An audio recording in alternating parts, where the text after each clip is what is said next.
So আজকে আমি এসেছি আমার ফুড অ্যাডভেঞ্চার নিয়ে এবং আজকে আমি একটা লেবানিজ রেস্টুরেন্টে এসেছি যেটা ঢাকায় অবস্থিত and the name is Beirut. I was observing the decorations and Bangali মানুষের মতো আমি একটা ওয়েজেস অর্ডার দিয়ে দিয়েছি।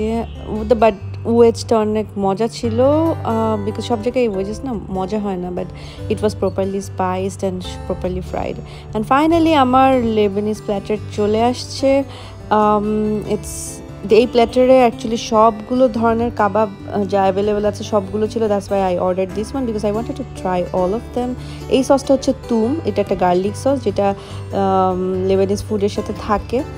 সো আমি যেটা বলবো যে যতটুকু বুঝলাম লেবানিজ ফুড একটু ড্রাই হয় অ্যান্ড তুমটা যেহেতু গার্লিক সস এটা নোনতা অ্যান্ড কাবাবটাও অনেক নোনতা ছিল। সো সব মিলিয়ে ইট ওয়াজ ভেরি সল্টি। এখন আমি জানি না আসলেও কি ফুড এরকম হয় কি না, but I was expecting food would be served in Lebanese type of plate and এই রকম decoration থাকবে, but what I got is modern decoration. তো এই জায়গাটা আমি একটু disappointed হয়েছি। Otherwise the name is Lebanese, yeah, and food was so. So this was my experience in Beirut.